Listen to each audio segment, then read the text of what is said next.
Hey there, I'm Christopher Schoenwald, and welcome to Life as a show intently focused on helping people find their professional pathway by exploring and unearthing the details of jobs from around the world.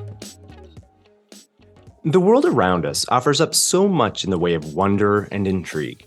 And ponder the world of natural science, or even the complexity of our own species and all that entails from a social, cultural, and biological perspective. I mean, it's utterly compelling to observe how all of these elements intermix, combine, and ultimately redefine themselves over time. You could consider this interplay between us and our environment a factory of story, if you will, which endlessly pumps out content. Sadly, much of what is produced is flying over our head due to the sheer speed, volume, and intricacy of it all. Unfortunately, there are those out there who are doing their absolute damnedest to capture and document what they can.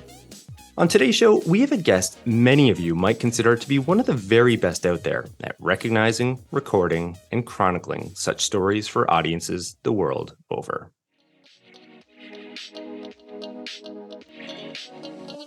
All right, welcome to the show. So, Latif Nasser is a man of many interests, passions, and activity. Distilling his varied professional pursuits down to a few, you'd probably end up with an uber-talented researcher, writer, and presenter. Equipped with an undergrad from Dartmouth College and PhD from Harvard's History of Science department, his official duties include being the director of research and co-host of WNYC Studios' Radiolab. Yeah, Radiolab. One of the most influential and beloved podcasts and public radio shows ever. Latif is also the host of the Netflix docuseries Connected, which explores how humans are connected to each other and the universe. Further, he created and hosted the podcast The Other Latif, an investigative series in which Nasser explored the story of Guantanamo Bay detention detainee Abdul Latif Nasser. Now, aside from his expert skill in the curation of topic matter for Radiolab or his meticulous care for fact and detail, Latif's other superhuman quality may just be his innate ability to weave data, facts, and stories together in such ways that spark imagination and thought within others. Resultantly, it's of little surprise he's so widely respected and accomplished, or has been asked to give 2 TED Talks, or even contribute to the Boston Globe Ideas section. And for those just discovering Latif through this podcast, perhaps the most apt way to describe him and his work would be to reference WNYC Studios' own website. There, he's described as a guy who has investigated and reported on a little of everything, from snowflake photography, medieval robots, to a polar bear who liked to have sex with grizzly bears. With all that stated, Latif, it is an absolute honor to welcome you to the program. How are you doing? My pleasure. Thanks for having me. That intro wasn't long enough. I wish you had just kept going. Yeah. You know what? So for some people, it is a bit mildly uncomfortable, right? Like I can imagine it would be sitting there and all this praise and all these things. Yeah. It must be a little bit. I feel like you could have just put it as like life as a nerd. Like, what's life like as a nerd? That's what you could have just started, and that would have been sufficient for me. But thank you very much. That was very No. Really, you're getting back to that intro right there too. At the end, I was really debating that last little bit from the WNYC Studios website. You know, the middle your coverage of medieval robots, snowflake photography, and the bears. The bear in particular. Oh, that story! I love that story because, not to short circuit all the other stuff we're going to talk about, but that story. It's like it's the story of these hybrid bears, and everyone thought it was like, oh, there's like a whole new species of bear being created because of like climate change, like we're watching evolution in action and la la la. And then it turned out it was just one female polar bear who liked to have sex with grizzly bears, and she did so with multiple grizzly bears over multiple years, and then had this family, this like very kind of inbred, complicated, not particularly evolutionarily fit family. But yeah, anyway, it's a great story. It's one of my favorite that I've ever done. Yeah.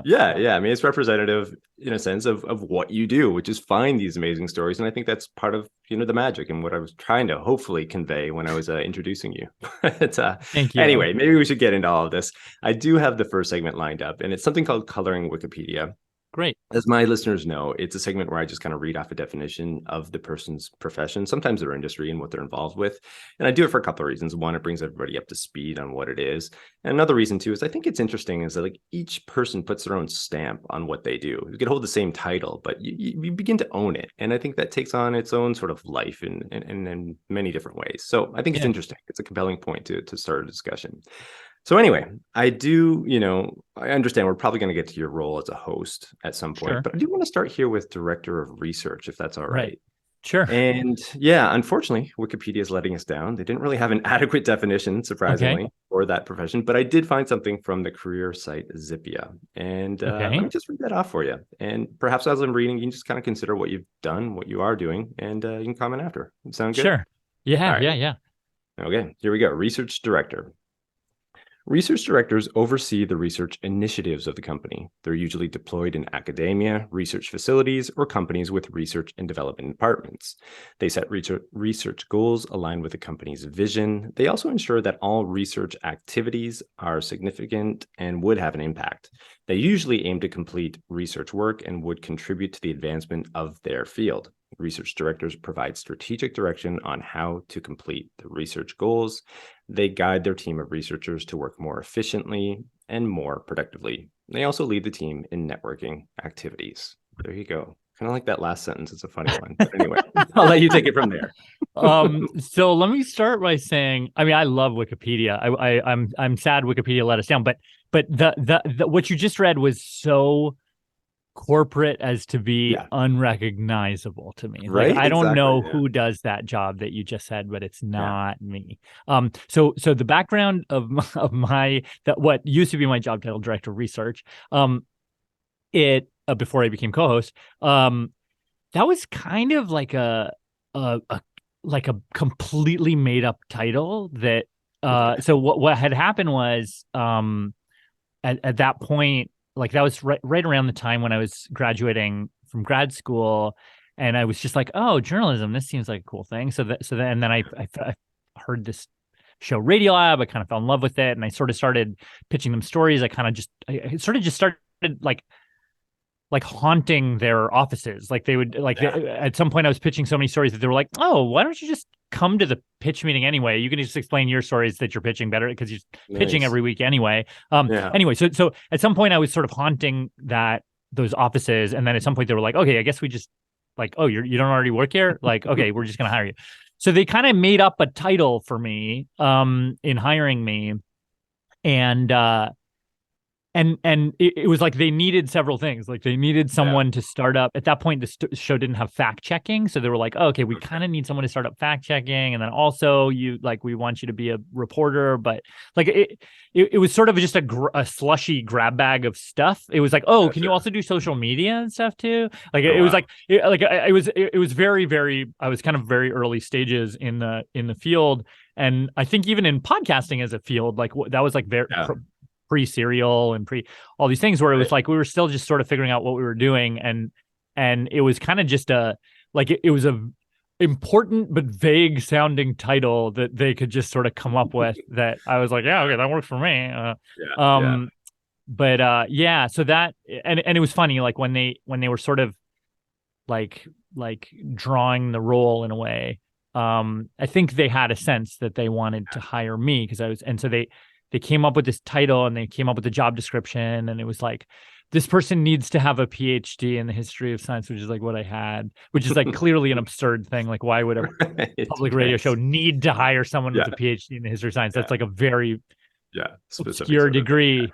But then what happened was when they did that, all my friends kept emailing me being like, Radiolab needs a PhD in history of science. Can you please put in an application for me? Like, I'm going to put in an application. Like, would you please I know you're close with them. Like, write me a letter of recommendation or whatever it was. But it was just the most absurd thing. Like, it was a completely made up title that but anyway, and all the things you said, like someone who makes things more efficient, and I'm like, I do none of those things. I am the least efficient human being. So yeah. Okay. Well, it sounds like in that title, well, one, it sounds nice. I mean, it's a nice little title. It's a very nice sounding title. I agree. Yeah, exactly. And then two, I suppose, I mean, it sounds like it exposed you to so many different things. And the experiences that you were sort of garnering while, doing a little bit of this, a little bit of that probably helped you a lot. Yeah. And also I think my background in grad school, it sort of helped me to be, I think, a little bit like I was like Radiolab's librarian or something, where I was like, people would just, other reporters would come to me with questions, or even as we were fact checking, questions would come up where you'd be like, oh, how do we need this really specific piece of information? And then having spent sort of as long as I did in grad school, hanging out in academic libraries and that kind of thing, I was like, oh, okay, I have a sense of how we could look this up. So I did have a sort of like a kind of a research skill that I had built up over years. And that was a thing that kind of did end up being helpful, not just for myself, but then for other people on staff. Yeah. Okay. And just to confirm as well. So now, of course, being the co-host of Radiolab, does this role now has been sort of phased out? Like you're not taking that on? Kind of. I mean, I feel like it's all pretend anyway. Like when you're unless you're at a sort of big fancy I don't know, some giant multinational hyper specialized, place where roles are very circumscribed, or you're in the military or something. Like Radiolab, even though now it has way more people than it had when I started, but like maybe it has like 20 people or something. Okay. But even then, like, I mean, we're big for a podcast, but like for a company, let's say, like it's still fairly small in the sense that like there are a lot of utility players. Like everyone's kind of going around doing very specific things. And there are so many parts of the job. And there's certainly some people who are more specialized than others. But like, I mean, I do, I'm the co-host, but I also like, I love writing web copy. I do that all the time. I'll book interviews sometimes. I'm, cutting select sometimes. I'm doing this sometimes. I'm doing that sometimes. There's a lot of parts to the job. And so co-host is definitely one part of it, editor is one part of it, booker is one part of it, pre-interviewer is one part of it, like pitcher is one part of it. Like, so they're all, I don't know, it's kind of a stitched together. All intertwined. Yeah. Okay. Yeah. Gotcha. I had this vision in my head of you, like having this role, but then also being co-host. And I'm sure like people want to pick your brain on how you're coming up with these stories and what you're doing to, you've got a track record now, I think, I would assume. And you just mentioned having 20 people working there. You probably have a lot of people under you that are like looking up to you and like, well, help me out here a little bit. Like, how do you do this? What are you doing to undercover all that you do? And we're really lucky as a team that like certain people have certain skills. So like composers or, people who are really good at like the kind of like middle phase of production, let's say. Yeah. But me, I'm, as you said, like, the thing I'm most excited about, the thing that I love, the thing that like I get up in the morning to do is that early phase. It's like finding new stories, hunting for new stories. That's the thing I love the most. And that it takes a lot of like kind of good detailed research to find original stories and to then make sure that they are true. Right. Yeah, well, there's some of the magic right there, I think, of Radiolab, and that's what's made the program what it is and continues to be. So, yeah, excellent. In terms of, I guess, how things have been going. Obviously, we're going to get to this later on, but last year, big changes. When you took on the role of co-host and Jad Appenrod, stepping down. How's that been going for you guys? Both you and Lulu. It's great. I mean, it feels weirdly. I feel like my answer to that is almost like an anticlimax. Like it's actually probably, I feel like they taught us, both Lulu and I kind of grew up in the you almost think of it like it's like a mechanic's garage where like we're like working on stories all day. And like we grew up as kids like watching Jad and Robert and everybody like do that very thing. So I think like a lot, like in our bones, like a lot of those same moves are the ones we learned from Jad and Robert and Ellen, and there are a whole bunch of people kind of who used to be at the show who are no longer, but I feel like still very much bear a kind of stamp of it. At the same time, though, like I like to think that Lulu and I bring, our own weirdness and our own questions and our own sensibilities, and things we sort of find ticklish that maybe other people, maybe even Jad and Robert wouldn't have. Yeah. Well, that's part of the magic too, is just that. And it's part of the evolution of it all. And I can attest to that. I mean, I've been listening to Radiolab for years and years, and through the transition as well. And of course, it does sound a little bit different at times, but you can still, like you said, like the essence of the show is still very much there. And if anything, it adds, like what you're taking away from it now is kind of a new element to it, which is, delivers, listeners can derive a new sense of, enjoyment from it as well. So, yeah, I hope so. I mean, like for me, I feel like at the beginning, I was definitely like, they're big shoes to fill. So you're very nervous about it. But then I think at some point it's just like, you know what? I'm never going to fill these shoes. These are not my shoes. I'm just going to make my own new shoes. And that's okay. Like, and the back catalog exists. If people want to listen to that, it's there. They can listen to it. But we're gonna make some new stuff, and it'll be what it'll be. So kind of, I feel like Lulu and I both sort of made peace with that pretty early on, and now we're just trying to, we're trying to, let our respective freak flags fly, nerd freak flags fly. And so far we're having fun. We're having a lot of fun. Yeah, well, it sounded good too. All right, well, maybe we could skip on over and do a new segment here, Latif. Sure. A Q&A discovery. We need to kind of continue this back and forth, but I had this first question lined up, and I kind of like to rewind a little bit here to a bit of a backstory, about you. I understand that you grew up in Mississauga, Ontario, Canada, just outside of Toronto, and I'd love to know how you, for one, you grew up there, and then ended up in LA, eventually now co-hosting one of the most popular, influential radio and podcast programs, also the Netflix series, all these different amazing things that you've been part of. How did it get all started there for you? For me, the way it got started was, so I like, to me, I kind of chart it in a way through my through how I felt about science. This is kind of a weird way to answer the question, but like when I was so I kind of was an ordinary kid, immigrant parents, like in Canada, that is almost, it's most people, I guess. Right. But so growing up in Canada, I feel like I really liked science until about high school, and I I just remember I had a few teachers, and I just went to the public school, like kind of down the street from my house, and I had a few science teachers who I didn't really, who kind of, I don't know, just I didn't love it. Like they snuffed it out for me, and I don't I actually later learned, like one of them, it wasn't even her fault. She had some kind of like brain issue, and then anyway, well, for whatever reason, like they weren't the most, it just wasn't matching up for you. It wasn't match. And I just felt like I was like, I turned on science. I just hated it. And I was like, this is so boring. Like, why are you telling me stuff about the boiling point of this element? Like, why are you giving me answers to questions I never asked and I don't even care about?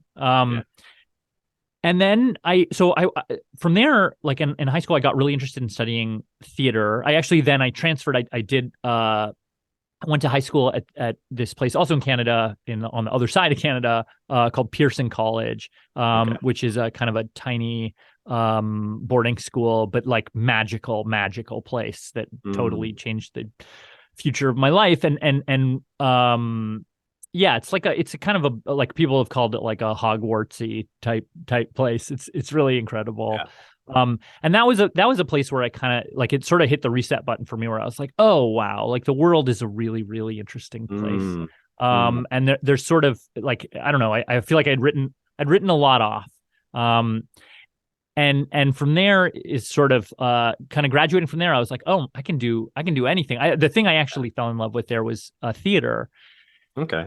And that's when so I applied to schools here in the States, and the thing that kind of drew me to go to school here as opposed to in Canada was kind of the liberal arts college model. I really kind of fell in love with that model, and it felt like it chimed more with sort of the way my brain worked and having a kind of a broader set of interests.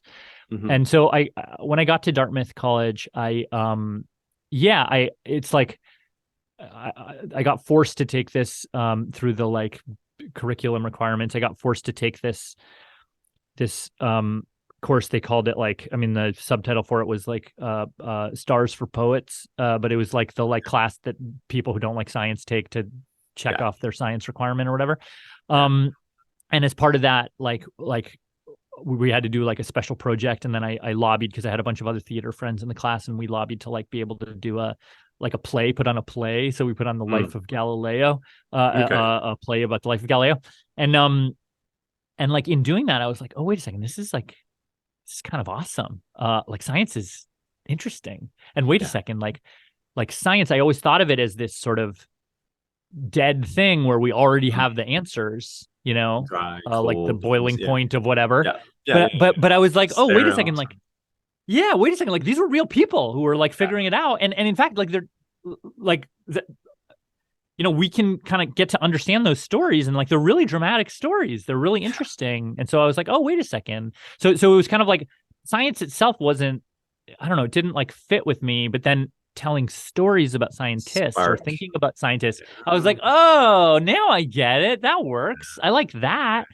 And then I basically, that sort of drove me into grad school, where I studied the history of science, where I was like, oh, history, story, science, okay, I like all of those things. It was kind of a left turn from theater, and in fact, I in my head, I was like, oh, I'm going to go back into theater, but I'm just going to kind of take a little detour. Yeah. And I was like, great, I'll write some plays about, you know, just like the one I did in undergrad. Like I'll write some plays about scientists or something. It'll all make sense.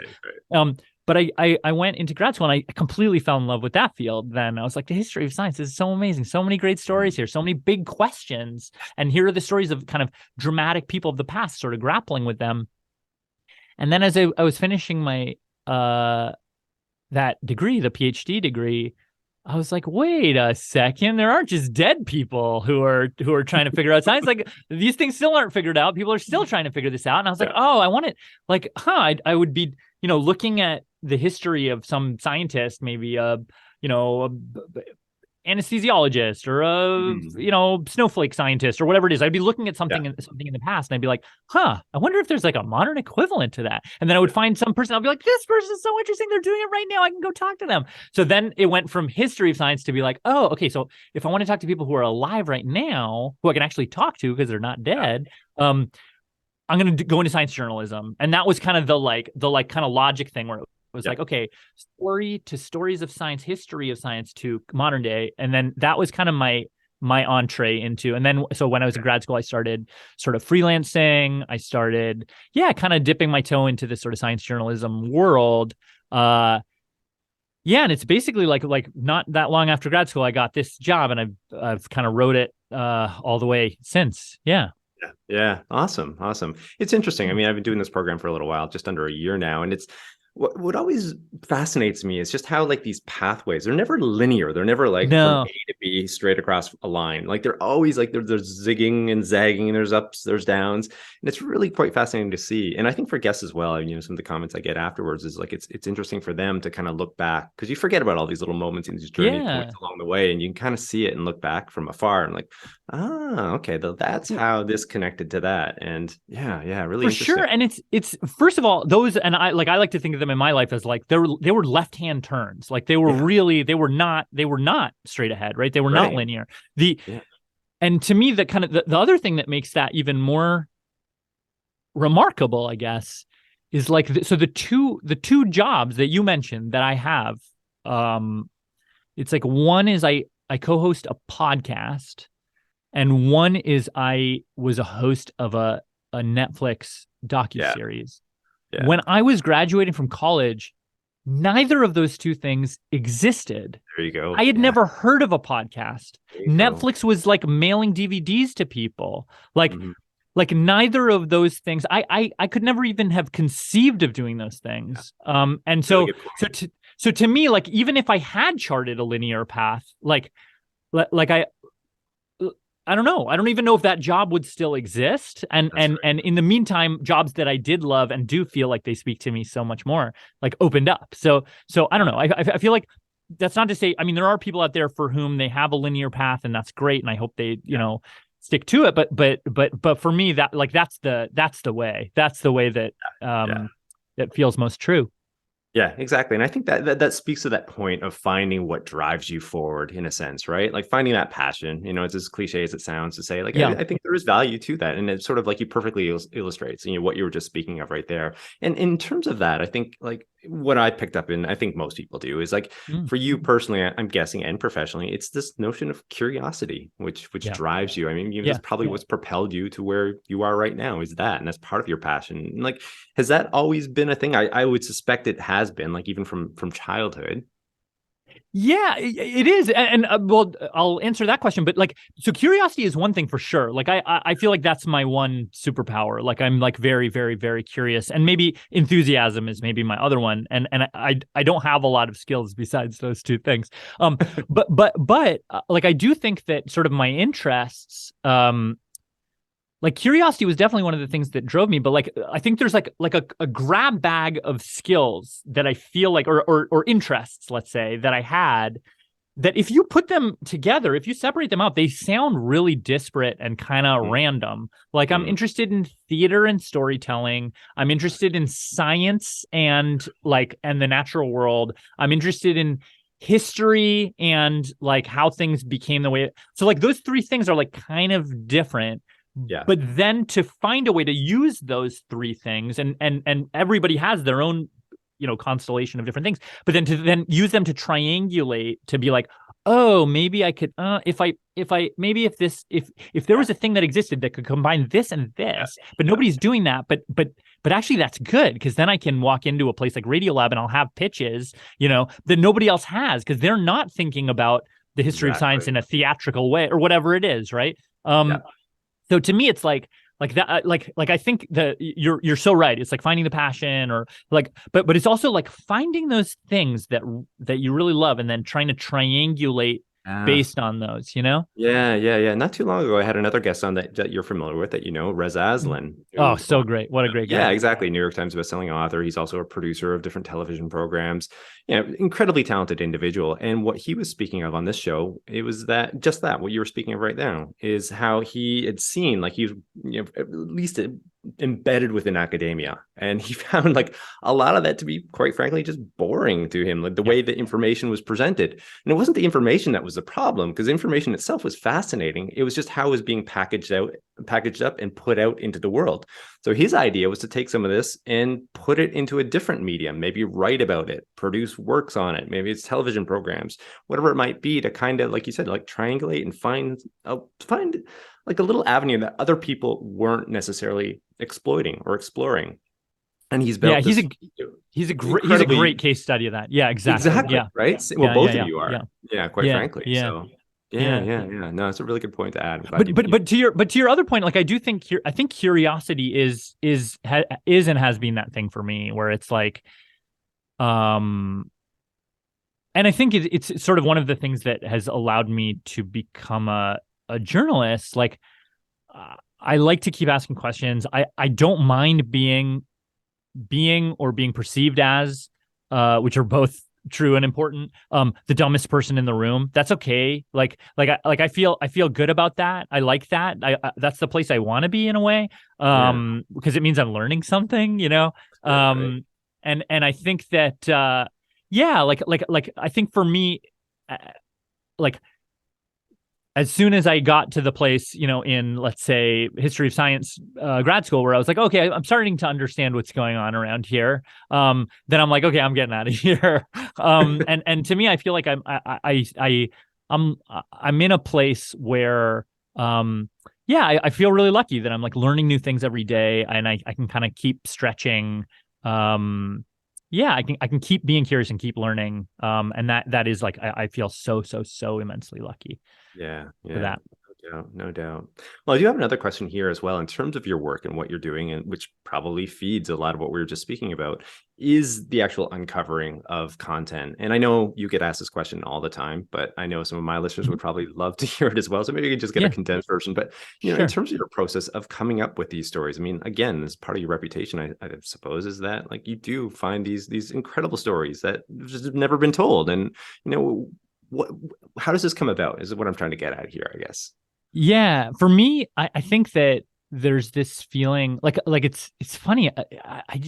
It's the part of my job I just love, and it's funny because there are other journalists who hate it and dread it, and then there are non. I feel like a lot of like non-journalists or non-storyteller type folks who are like, where did these come from? Like as if they're sort of these. I feel like in both of those cases, like the way that these folks kind of see stories are as these kind of like rare Fabergé eggs, that you kind of just have to find in nature or something.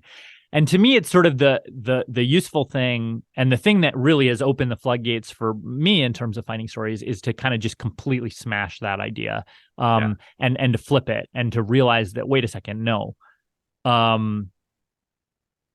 like okay, so and this is I have this manifesto that I wrote that kind of and this is sort of the way it goes, which is that's like okay, so imagine there are about 8 billion people on planet Earth.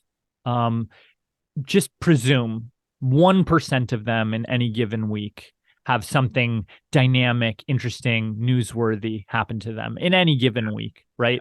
And then put together all the output of all the mainstream media outlets combined. Uh like could they tell, like, I'm now missing the math here, what is it, like 80 million, 8 million, whatever the number is, 800 million, could they tell that many stories in a week? Like no, it's impossible.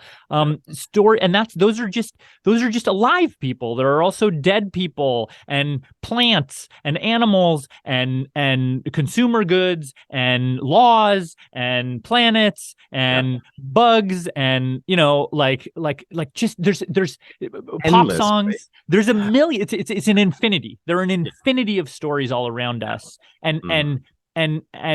like there's just this tiny fraction that we sort of just keep telling over and over and over again, and you forget that, like, oh, there's this whole, it's like the light spectrum or something. It's like we can only see this tiny fraction of it, and then we forget that there's all this other stuff out there. And so if you kind of can hack your filters in such a way that all of a sudden now, okay, I'm wearing special goggles that I can see ultraviolet rays, yeah, all of a sudden you're like, oh, there's stories everywhere. There are stories everywhere. And it's just a matter of framing. And once you have that framing, all of a sudden now the world is a giant scavenger hunt. It's like it's a fun game. How do I find stories that other people aren't telling or aren't paying attention to that they really ought to be?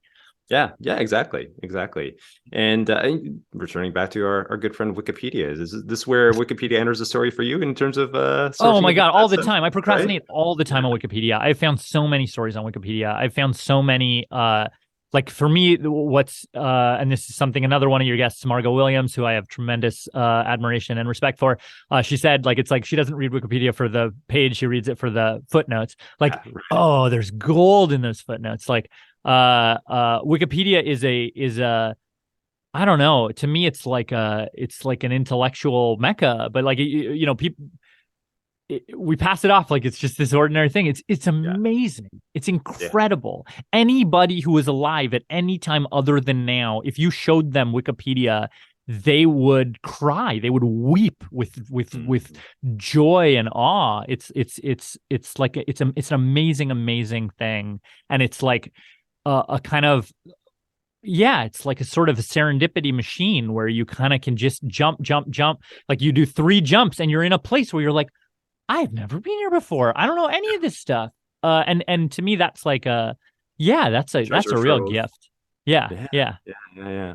So It's special. some of your inspiration, does come from Wikipedia, and then just I guess wearing these goggles and just kind of interpreting the world in different ways. Is there anything else you could add to that, or is that Yeah, there's tons of little hacks. I have like a series of like 20 story finding tips that I wrote in this manifesto on this great website, transom.org, which I would recommend to people who are either starting out journalists or starting out podcasters or things like that. Um, uh, but yeah, what are some other good story finding tips? I think one that is great is for me, I like to go to talks. I like to go to talks a lot, like lectures. And what you can do is there's so many websites or like even YouTube or Eventbrite or whatever. You just go to one of these websites and you just literally can search. I literally will go to Eventbrite. I'll search the word lecture with a filter for free. And then you can just the number of lectures at any given time of day or night, like you can just kind of eavesdrop on really smart people thinking out loud about their topics. It's like you are reading a whole nonfiction book like in an hour or something. yeah, And if it's boring, you just leave and it's Zoom and nobody else even noticed. right? But yeah, that was something I developed when I was in grad school. I just developed, and even when I was an undergrad, for part of it, I developed this policy where I would just force myself to go to a talk a day on a topic that I knew nothing about, that I didn't know about, that I didn't care about, maybe even seemed like it would be especially boring. And then the game is like, how can I make this not boring? How can I convince myself there's actually something worth paying attention to here? How can I not have wasted my time here? How can I learn something that actually I wouldn't have known any other way? And so to me that like it's like if you make it a game where it's a scavenger hunt, it's a you and the prize is you get to learn more about our planet, ourselves, like it all of a sudden, I don't know, to me it awakens the world in this way. Yeah, totally. I think that perfectly encapsulates that idea that you already presented earlier of like putting those goggles on, and looking at the world in a different way. And if you can kind of like trick yourself into like seeing things differently, viewing things differently, interpreting things differently, you're right. I mean, the world totally, totally opens up for you. And if anything, the bigger challenge probably is like narrowing things down and deciding on what the next thing you want to cover would be, right? Yeah. No, It's not that's finding very the true. stories. It's choosing which ones you want to Choosing go them. after. Very, very, very true. But and that's, I mean, your job as a curator, podcaster, let's say, our job. But for those people out there who just kind of are looking to, I don't know, to like to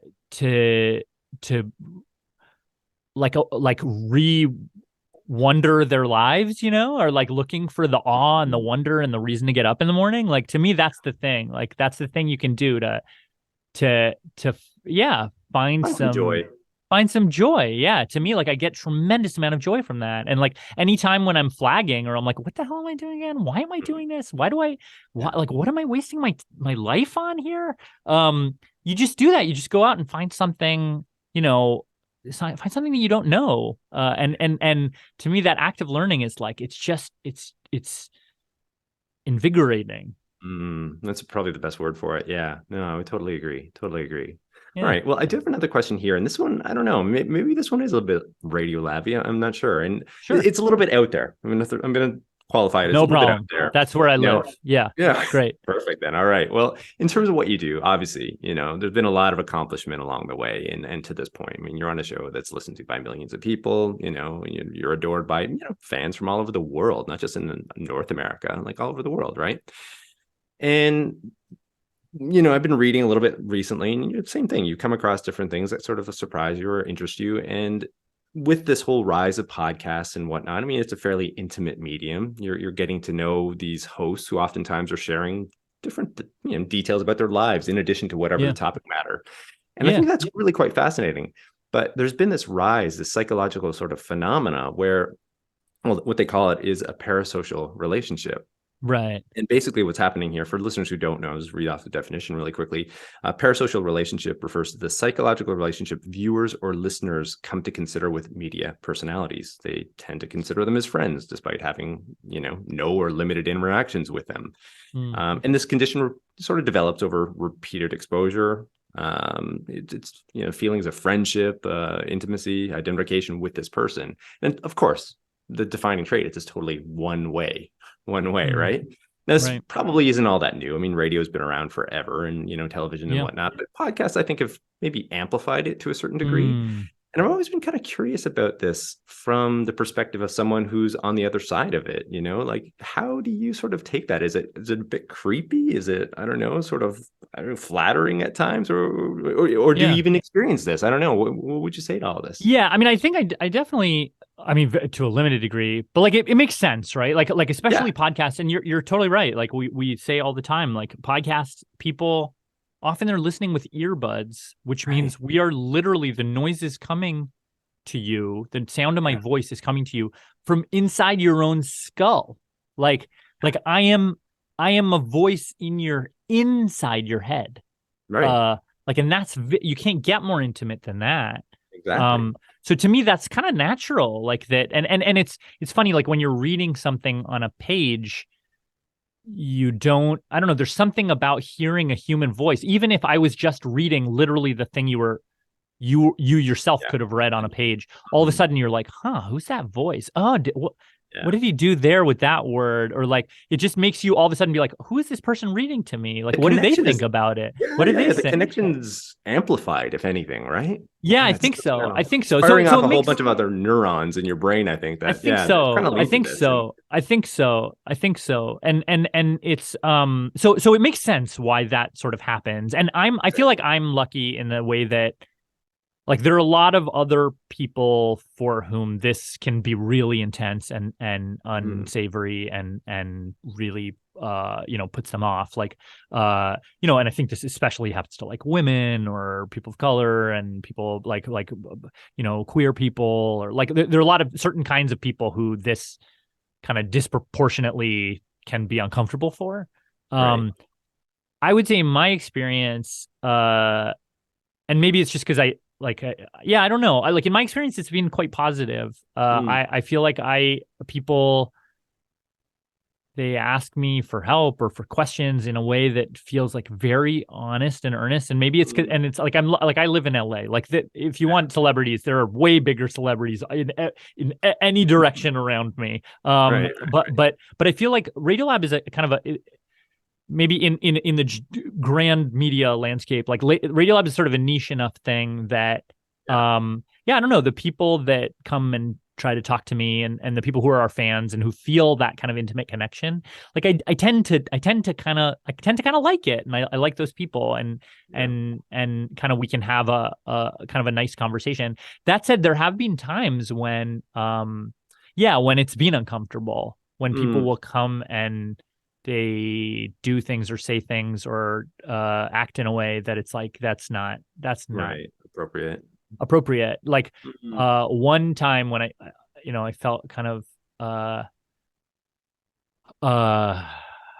yeah, it felt weird, I guess I could say, was in the aftermath of the 2020 election. And that was right also around the time of the all the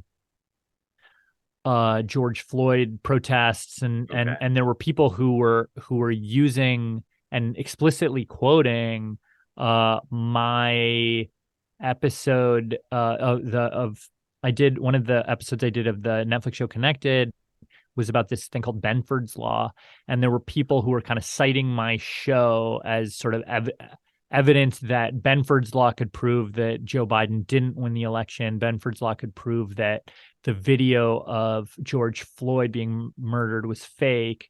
Mm, Um, Things like that. And so I was like, that's and then kind of also in a way, we're emailing me trying to say, like, thinking that of course I agreed with them and I was on their side. yeah, And so I was like, yeah. that's No, not at all anything that was even remotely what I was trying to do, or what I was saying.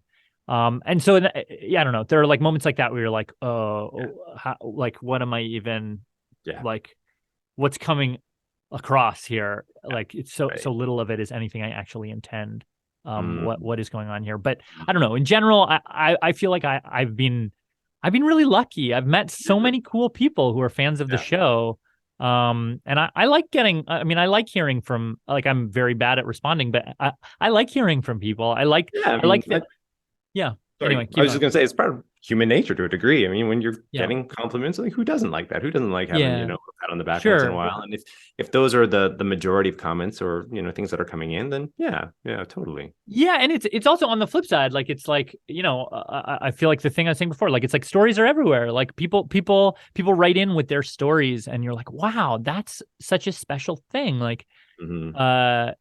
literally the other day, I was like walking down the street, and then this person heard because I did this story about which is probably again one of the most intimate stories I did. I did a story about how I got Crohn's disease.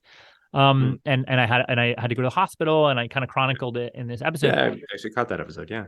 And someone like so many people reached out to me, and they're like, look, like I have Crohn's disease. And then the other day I was walking down the street, and then somebody said, oh, look, like I'm a scientist, and I'm helping develop you know a drug for ulcerative colitis, which is a lot like Crohn's disease. And it was like, oh, like it was just and that episode was really meaningful to that person. And I was like, oh, that's awesome. Like Yeah. if I can, I don't know, there's something. It's true that it can be weird and parasocial, but from the flip side, it's also weird where I work so hard, and all my colleagues do. We work so hard and we make stuff, and you do too. You know what this is like as well. And then you just hit publish, and you're like, I don't know. Did anybody listen to it? Yeah. I don't know. Yeah, And right, if they right, did, like, are these just numbers? Like, who are these people? What do they feel? So I don't know. There is a kind of there's one way to see that as a parasocial, and then like from the flip side though, it's like, am I just screaming into the void? Like, is anybody hearing this? Like, you don't get any feedback really.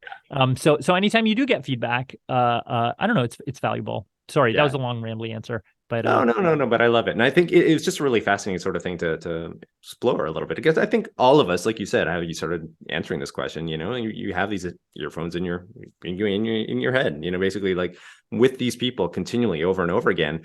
And I think to a degree, I mean, it's probably a spectrum of where this occurs. And even, for myself as a listener of various podcasts over time, you catch yourself in like, wait a minute, like you feel like you start to know the person. You're like, hold on a second. Wait, obviously, no, I don't. Sure. I don't know this person. But sure. you could easily see how that could spiral out, right.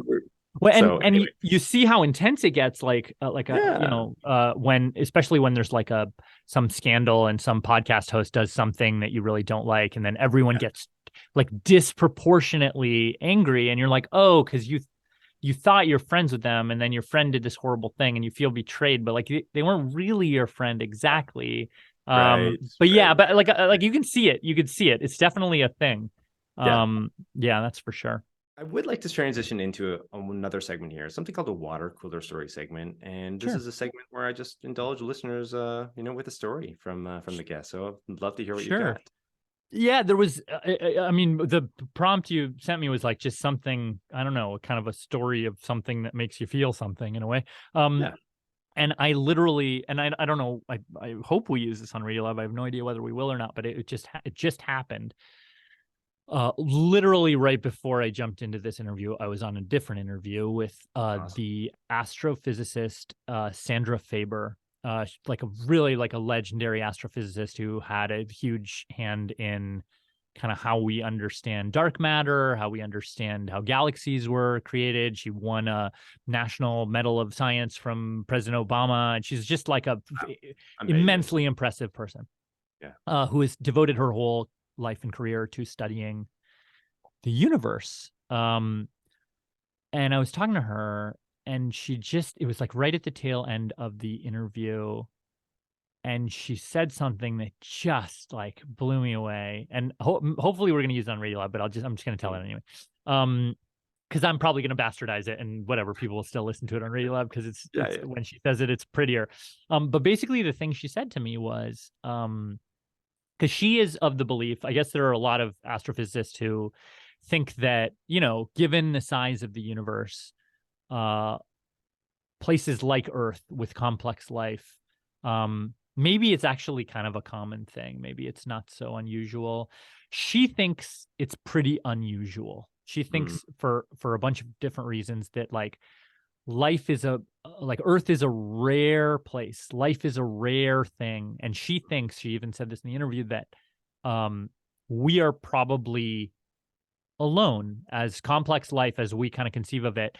We are probably alone. She thinks in this galaxy. She thinks In the Milky Way, we are the only living thing. And so she said that sort of if you like, and she was doing the interview and she looked kind of out her window. And she's like, I can see a redwood tree right there. And that redwood tree, a tree you just walk by every day, whatever tree, doesn't even matter what kind of tree, you just walk by it every day without thinking about it, that is more interesting than 99.999999999% of things in our galaxy. That like actually Earth is so unusual and special and like capable of producing these complex amalgamations of molecules and elements in such a way that, you know, with low entropy, like there's more, the kind of the most boring thing on Earth is still the most interesting thing in the galaxy. And sort of everything around us, we just take it for granted, but it is actually like, it's actually, you know, it's kind of epically interesting. It's like you could travel more lifetimes than humans have had in the universe looking for interesting stuff, and you wouldn't find, you know, in all that time, like what you would find on, you know, on a walk down the driveway, like. Yeah. Which is like, I was like, oh my God, like that, what a reframe there, you know? It is, yeah. And it's perfect. Like I love that story right now because it's like it's in tune with everything we've been speaking about, you know, in this conversation, quite frankly. You know, it's just like putting on those goggles and looking at the world in a different way. And once you can kind of like trick yourself into it, or like as you were saying, you know, make a game out of it, you know, what can you learn about it? The level of intrigue goes from like 0 to 100 in like 3 seconds. You know what I mean? Like it's amazing. It's amazing how fast that can happen. And you know, to probably have those reminders from time to time is helpful. And it sounds like, you know, it never hurts a reminder coming from somebody as impressive as the person you just described. Right, exactly. You know, kind of colors it in a different way. You exactly. Know, so yeah, it really just knocked me right off my feet when she said that. Like I was like, oh wow, that's just so beautiful. It's so beautiful to think. Like she's like, yeah, the universe, it's like big, but it's kind of boring. Like it's like size doesn't matter. Like Earth is tiny, a redwood tree is tiny, but it's like it's so rich, it's so complicated. I love that. Yes, it's so cool. All right. Well, we're nearly, you know, we're drawn to a close here, and I am conscious of your time, but maybe we got to just squeeze one more question in here on this last segment, a crystal ball segment. As the name implies, we're looking for the future. It's usually trends, prediction, so on and so forth. And in terms of, I guess, moving forward, you know, we've spoken about Radiolab, we've spoken about you yourself, you know, professionally speaking, what drives you, where you're going. Yeah, I'd love to know where you're headed. Maybe the show for one, you know, putting your own stamp on things, and you know, like what's in the pipeline for you moving forward. There's certain things that you still want to check off, you know, personally and professionally. There's a million. I personally and for the show, I mean, I think we have so many. Like I have specific projects going on. Lulu has specific projects going on. A bunch of the staff has specific projects going on. We have stuff like our pantry is pretty stocked. Like we got some really exciting stuff coming up that I am. I'm very, very enthusiastic about. As for the like field as a whole, in a way, I feel like I'm like my 8-ball is like inconclusive. Like I really like when I started in the world of podcasting, it really felt like it was the thing where it was like, oh, you know, this thing isn't good enough to go on the radio. I guess just put it on the web. Like it was the DVD extras. It was like the thing that it was like, oh, maybe someone will listen to it over there. And now the fact that we're at a point where like podcasts are getting Pulitzers, podcasts are like influencing Supreme Court cases, podcasts are, you know, like driving media. People are Joe Rogan is being paid $100 million to make a podcast or whatever. Not that, you know, I have a opinion on that one way or the other, but like that's crazy. I never would have seen that coming. Never. I'm still shocked by all of that. And as for where it's going to go next, I've kind of been around long enough to know that I have literally zero prognostication skills. Fair enough. Fair enough. Well, we're so excited, to see where it all goes. Obviously, with your show, and for what you're doing too. I'm sure it seems as though from the outsider's perspective, whatever you get your fingers touching or Thank upon, you very much. it does turn to gold. That is kind of you to say. That is kind of you to say. But yeah, I'm very grateful, and I mean, I guess you and I both, we will see what this field we are in will do. Yeah. Awesome. Well, thanks again, Latif. I mean, it's really been a true pleasure and having you on the program today. And thanks for your time. My pleasure. Pleasure is all mine. Yeah. Well, for those interested in learning more about Latif and his work, of course, you can find him on Radiolab. You can check him out. The other Latif, his other podcast series, and then also go to Netflix, see that docuseries Connected. You won't be disappointed there. Also, too, if you like today's show, please be sure to share. In the light of the conversation we're just having, this stuff helps. It helps tremendously. You can also rate, review, and subscribe wherever you access your podcasts. And then head on over to YouTube. Within the last year, I did launch a channel. You can catch full video conversations, much like the one we had today with Latif. And the cool thing there is there will be some imagery associated with the actual show. And then finally, don't forget to join us for the next episode of Life as A, where we'll continue to explore and unearth the details of professions and the people behind them. I'm your host, Christopher Schoenwald. Until next time, stay curious about life and living.